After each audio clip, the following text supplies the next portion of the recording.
भारतातील बहुतेक विद्यार्थ्यांचं स्वप्न आहे की उच्च शिक्षणासाठी अमेरिकेमध्ये जाऊन हार्वर्डमध्ये प्रवेश घ्यायचा आणि त्यासाठी ते विद्यार्थी त्यांचे पालक सर्वजण प्रचंड मेहनतसुद्धा घेत असतात. पण आता या विद्यार्थ्यांचं आणि त्यांच्या पालकांचं या प्रतिथयश विद्यापीठामध्ये शिकण्याचं स्वप्नभंग निर्माण होण्याची शक्यता निर्माण झालेली आहे.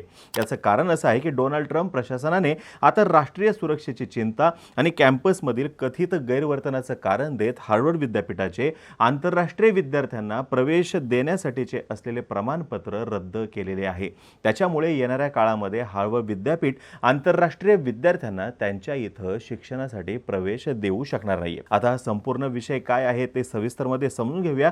तसंच हार्वर्ड विद्यापीठ आणि ट्रम्प प्रशासन यांच्यातील वाद नेमका काय आहे तो समजून घेऊयात. यासोबतच विद्यार्थ्यांसमोर येणाऱ्या काळामध्ये कोणकोणते पर्याय आहेत याच्यावरती सुद्धा प्रकाश टाकूयात. नमस्कार, मी अनुराग जाधव बोलबिडूवरती तुम्हा सर्वांचं अगदी मनापासून स्वागत करतो. हा विषय समजून घेण्यासाठी आपल्याला थोडंसं मागे जावं लागणार आहे. मागील महिन्यामध्ये ट्रम्प प्रशासनानं हार्वर्ड विद्यापीठाला मिळणाऱ्या 2.2 अब्ज डॉलरच्या फंडिंगवरती बंदी घातलेली होती. तसंच ट्रम्प प्रशासनानं विद्यापीठाकडे 2023 नंतर कॅम्पसमध्ये घडलेल्या यहुदी विरोधी अर्थात ज्यू विरोधी घटनांवरील सर्व रिपोर्ट्स, ड्राफ्ट्स आणि त्यामागे काम करणाऱ्या व्यक्तींचा अहवाल सरकारला देण्यास सांगितलेलं होतं आणि या व्यक्तींना चौकशीसाठी सुद्धा बोलवण्यात आलेलं होतं. आता याच घटनेच्या पार्श्वभूमीवरती विद्यापीठानं न्यायालयामध्ये धाव घेतली होती.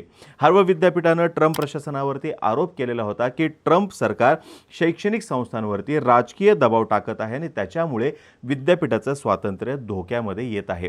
हार्वर्ड विद्यापीठाने स्पष्टपणे सांगितलं होतं की ट्रम्प सरकारचं पाऊल विद्यापीठाच्या घटनात्मक अधिकारांचं उल्लंघन करत आहे म्हणून, आणि तो वाद तिथेच थांबेल असं वाटलेलं होतं. पण आता तो वाद त्याही पुढे गेलेला आहे. आता निधी नेमका कशासाठी रोखला होता ते सुद्धा समजून घेऊया. आता या हार्वर्ड विद्यापीठाच्या कॅम्पसमध्ये मागे ज्यू विरोधी घोषणा देण्यात आलेल्या होत्या. पॅलेस्टाईनच्या समर्थनामध्ये तिथं विद्यार्थी जे आहेत त्यांनी आंदोलन केलेलं होतं आणि या घोषणांवरती कारवाई करण्याच्या उद्देशानं व्हाईट हाऊसच्या मागण्यांचं पालन करण्यास हार्वर्डने नकार दिल्यानंतर हे विद्यापीठाचं आंतरराष्ट्रीय विद्यार्थ्यांसाठीचं प्रमाणपत्र रद्द करण्याची कारवाई करण्यात आलेली आहे. त्याच्या अगोदर फंडिंग सुद्धा रोखलेलं होतं.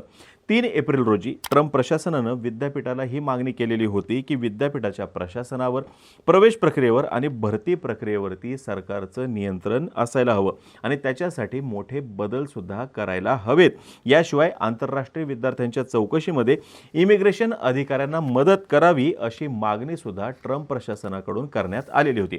हार्वर्डने ट्रम्प प्रशासनाच्या या मागण्या स्पष्टपणे नाकारल्या आणि या मागण्यांना बेकायदेशीर आणि असंवैधानिक सुद्धा म्हटलं. त्याच्यानंतर ट्रम्प प्रशासनानं हार्वर्डला कळवलं की त्यांचा 2 अब्ज डॉलरपेक्षा जास्तीचा निधी जो आहे तो आता रोखला जात आहे.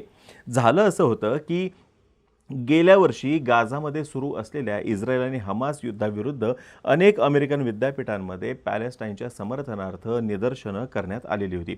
या निदर्शनांमध्ये हजारो विद्यार्थ्यांनी सहभाग घेतला होता. यावेळेस हार्वर्ड विद्यापीठामध्ये विद्यार्थ्यांनी पॅलेस्टाईनचा ध्वज सुद्धा फडकवलेला होता.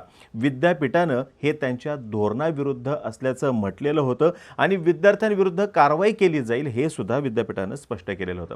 हे सर्व घडत असताना हार्वर्डचे अध्यक्ष ॲलन गार्बर यांनी विद्यार्थी आणि प्राध्यापकांना एक पत्र लिहिलं होतं. त्या पत्रामध्ये त्यांनी म्हटलेलं आहे की विद्यापीठ सरकारसमोर झुकणार नाही आणि त्यांच्या स्वातंत्र्य आणि संविधानिक अधिकारांची तडजोड करणार नाही. गार्बर म्हणाले की खाजगी विद्यापीठं काय शिकवू शकतात, कोणाला प्रवेश देऊ शकतात किंवा नोकरी देऊ शकतात किंवा कोणते विषय शिकवू शकतात किंवा कोणतं संशोधन करू शकतात हे कोणतेही सरकार किंवा सत्तेमध्ये असलेला पक्ष ठरवू शकत नाही. आता याच्यावरती प्रत्युत्तरादाखल ट्रम्प यांच्या joint task force to combat अँटीसेमिटिझमनं एक निवेदन जारी केलं आणि हार्वर्डचं 2.2 अब्जासाठीचं जे त्यांचं अनुदान आहे यासोबतच त्यांचे जवळपास 60 दशलक्ष डॉलरचे सरकार करार निधी जे आहेत हे सर्व काही त्यांनी थांबवलेलं आहे. टास्क फोर्सने असं म्हटलं होतं की हार्वर्डचं विधान आपल्या देशातील काही सर्वोत्तम विद्यापीठं आणि महाविद्यालयांमध्ये पसरलेली चिंताजनक मानसिकता प्रतिबिंबित करते. याच्यावरून असं सुद्धा दिसून येत आहे की त्यांना सरकारी निधीच फक्त मिळवायचा आहे, पण कायद्याचं पालन करण्याची जबाबदारी त्यांना घ्यायची नाही. यासोबतच गेल्या काही वर्षांमध्ये अनेक कॅम्पसमध्ये अभ्यासांमध्ये थोडासा कुठेतरी व्यत्यय आलेला आहे, जे आम्हाला मान्य नाही. ज्यू विद्यार्थ्यांचा छळ सहन केला जाऊ शकत नाही. या विद्यापीठांनी ज्यू विद्यार्थ्यांविरोधात होत असलेला एकूण छळ, यासोबतच पॅलेस्टाईनच्या समर्थनात होत असलेले निदर्शन, हे सर्व काही गांभीर्यानं घेण्याची आणि करदात्यांकडून निधी मिळवता ठेवायचा असेल तर बदल करण्याची तयारी ठेवण्याची वेळ आलेली आहे, असं सुद्धा या टास्क फोर्सनं म्हटलेलं होतं. आता या संपूर्ण विषयाच्या पुढे जात अमेरिकेच्या गृहसुरक्षा विभागानं अर्थात होमलँड सिक्युरिटीनं घेतलेल्या निर्णयामुळे हार्वर्ड विद्यापीठाची परदेशी विद्यार्थ्यांना प्रवेश देण्याची पात्रताच आता रद्द करण्यात आलेली आहे. या निर्णयाचा मोठा परिणाम हार्वर्डमध्ये सध्या शिक्षण घेत असलेल्या अंदाजे 6,800 परदेशी विद्यार्थ्यांवरती होणार आहे. आता याच्यामध्ये 788 भारतीय विद्यार्थ्यांचा सुद्धा समावेश आहे. 2024-25 शैक्षणिक वर्षामध्ये हार्वर्डमध्ये एकूण विद्यार्थ्यांपैकी जवळपास 27% विद्यार्थी हे परदेशामधून आलेले आहेत. हार्वर्डची ऑफिशियल वेबसाईट जी आहे त्याच्यानुसार दरवर्षी 500 ते 800 भारतीय विद्यार्थी आणि स्कॉलर्स हे त्यांच्या विद्यापीठामध्ये प्रवेश घेत असतात आणि सध्या तो आकडा 788 इतका आहे. आता हे विद्यार्थी आहेत स्टुडंट अँड एक्सचेंज व्हिजिटर प्रोग्रामचे. आता या सर्व विषयावरती ॲलिगेशन्स आहेत अँटीसेमिटिझमचे, failure to cooperate with federal investigations आणि purported ties to the Chinese Communist Party, आणि त्याच्यामुळं हे रिव्होकेशन जे आहे ते करण्यात आलेले, त्यांचं प्रमाणपत्र रद्द करण्यात आले. या सर्व परिस्थितीमध्ये विद्यार्थ्यांसमोर दोनच पर्याय आहेत. एक तर परत आपल्या देशामध्ये परत यायचं किंवा दुसऱ्या कोणत्या तरी युनिव्हर्सिटीमध्ये किंवा इन्स्टिट्यूशनमध्ये त्यांचं ॲडमिशन ट्रान्सफर करून घ्यायचं. थोडंसं ब्रॉडर कंटेक्समध्ये जर का आपण हा विषय बघायला गेलो तर आपल्याला हे लक्षात येईल की ट्रम्प प्रशासनाला ज्या ठिकाणी लिबरल आयडिओलॉजी आहे अशा सर्व संस्थांवरती नियंत्रण ठेवायचं आहे आणि त्याच्यातूनच हा त्यांचा विद्यापीठासोबतचा संघर्ष सुरू झालेला आहे. ट्रम्प प्रशासनाला विद्यापीठाकडून आंतरराष्ट्रीय विद्यार्थ्यांसाठीचे सर्व रेकॉर्ड्स हवे आहेत. विद्यापीठानं हे रेकॉर्ड्स देण्यास नकार दिलेला आहे. विद्यापीठातील वातावरण हे रेसिस्ट आहे असं म्हणत आणि ते डायव्हर्सिटी, इक्विटी आणि इन्क्लुजन पॉलिसीच्या विरोधात आहे असं म्हणत ट्रम्प प्रशासनानं ही सर्व काही कार्यवाही केलेली आहे. ट्रम्प प्रशासनानं जाहीर केलेला निर्णय हा 2025-26 या अकॅडमिक इयरसाठी लागू असणार आहे. सध्या या सेमिस्टरमध्ये जे विद्यार्थी ग्रॅज्युएट होणार आहेत त्यांना कोणतीही याची अडचण होणार नाही असं सांगितलं जाते, पण बाकीच्यांना इतर विद्यापीठांमध्ये त्यांचं ॲडमिशन ट्रान्सफर करून घ्यावं लागेल किंवा कोर्टाचे आदेश येईपर्यंत वाट बघावी लागेल. ट्रम्प प्रशासनानं विद्यापीठाला अजून एक असा पर्याय दिलेला आहे की जर विद्यापीठानं पुढील 72 तासांच्या आत त्यांच्या स्टुडंट अँड एक्सचेंज व्हिजिटर प्रोग्रामचे विद्यार्थ्यांचे रेकॉर्ड जर का सबमिट केले तर त्यांच्यावरती कार्यवाही होणार नाहीये. डिसिप्लिनरी रेकॉर्ड्स त्यांना हवे आहेत, प्रोटेस्ट रिलेटेड फुटेज हवे आहेत, कायद्याविरोधात विद्यार्थ्यांनी केलेली कोणतीही कृती या सगळ्याचा रेकॉर्ड ट्रम्प प्रशासनाला हवा आहे. अजून एक मुद्दा असा आहे की ट्रम्प प्रशासनाला असं गेल्या 5 वर्षाचं रेकॉर्ड हवं आहे असं सांगितलं जाते. विद्यापीठामध्ये कोणाला ॲडमिशन द्यायचं किंवा कोणाला द्यायचं नाही हा पूर्णपणे विद्यापीठाचा निर्णय आहे, पण अमेरिकेमध्ये कुणाला प्रवेश द्यायचा कुणाला प्रवेश द्यायचा नाही हा पूर्णपणे अमेरिकन गव्हर्नमेंटचा निर्णय आहे. अमेरिकेच्या होमलँड सिक्युरिटी डिपार्टमेंटनं आंतरराष्ट्रीय विद्यार्थ्यांसाठी हा प्रोग्राम जो आहे एकूण आंतरराष्ट्रीय विद्यार्थ्यांसाठीचा तो मॅनेज केलेला आहे. आजपर्यंत इथूनच विद्यार्थ्यांना शिक्षणासाठीचा व्हिसा मिळत असतो आणि आता या प्रोग्राममधून हार्वर्डचं नाव काढण्यात आलेलं आहे. याचा अर्थ असा आहे की हार्वर्डमध्ये येत्या शैक्षणिक वर्षापासून आंतरराष्ट्रीय विद्यार्थी नसतील. आता हेच ते डिपार्टमेंट आहे जे इंटरनॅशनल स्टुडंट्सला त्यांच्या व्हिसा डॉक्युमेंटसाठी मदत करत असतं. यासोबतच व्हिसा ॲप्लिकेशनसाठी ते सुद्धा त्यांना मदत करत असतात, पण आता त्यांचा हा प्रमाणपत्राचा दर्जा जो आहे हार्वर्ड विद्यापीठाचा काढून घेतल्यामुळे येणाऱ्या काळामध्ये विद्यार्थ्यांना मोठ्या प्रमाणामध्ये त्रास होऊ शकतो. इनफॅक्ट त्यांना तिथे ॲडमिशनसुद्धा घेता येणार नाही जर काही परिस्थिती अशीच राहिली तर. आता ट्रम्प प्रशासनाच्या या निर्णयाचा हार्वर्ड विद्यापीठावरती काय परिणाम होईल ते सांगतो. ट्रम्प प्रशासनानं या विद्यापीठाला डोनेशन दिल्यानंतर जे टॅक्स बेनिफिट मिळत होतं डोनेशन करणाऱ्यांना ते बंद केलेलं आहे, ज्याच्यामुळे विद्यापीठामध्ये काही डोनेशन दिलं तर कुणाला सुद्धा टॅक्स बेनिफिट मिळणार नाहीये आणि याद्वारे विद्यापीठाचे आर्थिक स्रोत जे आहेत ते आटवण्याचा अमेरिकन सरकारचा प्रयत्न आहे. आंतरराष्ट्रीय विद्यार्थ्यांद्वारे विद्यापीठामध्ये मोठ्या प्रमाणामध्ये रेव्हेन्यू जनरेट होतो.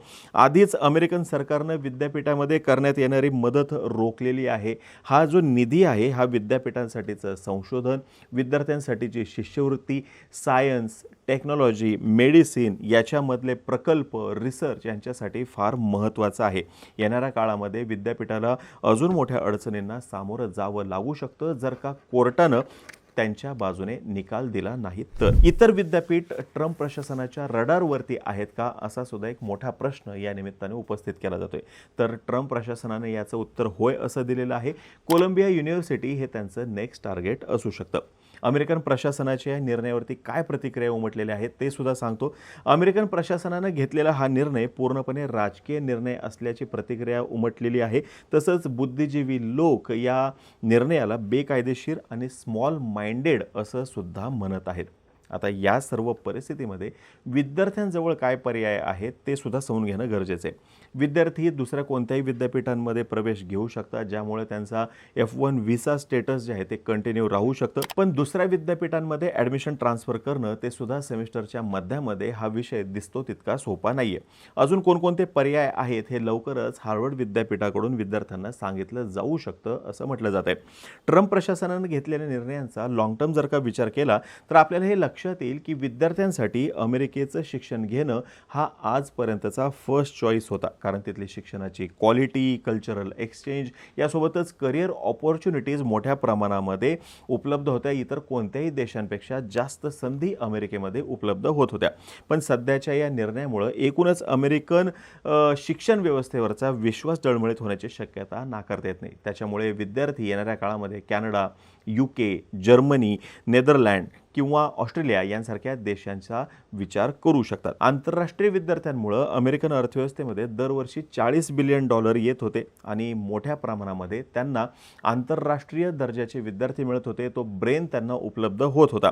सुंदर पिचाई, एलॉन मस्क हे याचं चांगलं उदाहरण देता येऊ शकेल की जे अमेरिकेमध्ये आलेले आहेत आणि त्याचा अमेरिकन अर्थव्यवस्थेला मोठ्या प्रमाणात फायदा झालेला आहे. भारतामधून अमेरिकेमध्ये ब्रेन ड्रेन होतो, पण अमेरिकेच्या या निर्णयामुळं अमेरिकेमधून ब्रेन ड्रेन होण्याची शक्यता आता नाकारता येत नाही. अमेरिका ही आजच्या दिवशी निर्विवादपणे जागतिक महासत्ता आहे. त्यांचं हे महासत्ताधीश पद निर्माण झालेलं आहे ते म्हणजे डायव्हर्स ग्लोबल टॅलेंट याच्यामुळं, तसंच रिसर्च याच्यामुळं. पण या निर्णयामुळं अमेरिकेची सायन्स, टेक्नॉलॉजी आणि मेडिसिनमधली मक्तेदारी संपुष्टात येण्याची शक्यता निर्माण झालेली आहे. चीन, सिंगापूर, युनायटेड अरब एमिरेट्स यांसारखे देश अगदी ॲग्रेसिव्हली त्यांच्या देशामध्ये वर्ल्ड क्लास युनिव्हर्सिटी निर्माण करत आहेत आणि अमेरिकेच्या या निर्णयामुळे त्यांना अजून बूस्ट मिळू शकतो. तरीसुद्धा आजच्या दिवशी विद्यार्थ्यांचं नुकसान होतंय हे मात्र नाकारता येत नाही. कुणाला संधी आहे, कुणाला संधी नाही, ह्या सर्व चर्चा बाजूला, पण आजच्या दिवशीचं विद्यार्थ्यांचं होणारं नुकसान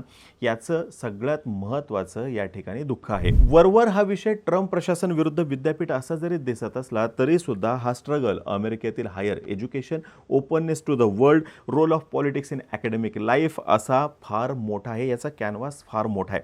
भारतातील सरकार असो किंवा अमेरिकेतील सरकार हे दोघेही मुक्त विचाराच्या विद्यापीठांना आयडिओलॉजिकल धोका किंवा त्यांच्या एकूण राजकीय नॅरेटिव्हला चॅलेंज म्हणून बघतात असं सांगितलं जाते आणि जर का तसं असेल तर ते मात्र दुर्दैवी आहे. या सर्वांचा धोका असा आहे की स्ट्रॉंग सिव्हिल सोसायटी आणि ॲक्टिव्ह स्टुडंट्स हे कुठेतरी जाऊन थांबणार आहे. त्याला कुठेतरी जाऊन दाबण्याचा प्रयत्न केला जातोय आणि हे एकूणच मानवी उत्क्रांतीसाठी आणि प्रगतीसाठी फार घातक आहे. आता ही माहिती जर का तुम्हाला आवडली असेल खाली कमेंट बॉक्समध्ये नक्की सांगा. तोपर्यंत आम्हा सर्वांची व्हिडिओ जास्तीत जास्त लोकांपर्यंत पोहोचवा आणि चॅनलला सबस्क्राईब करायला थोडं विसरू नका. धन्यवाद.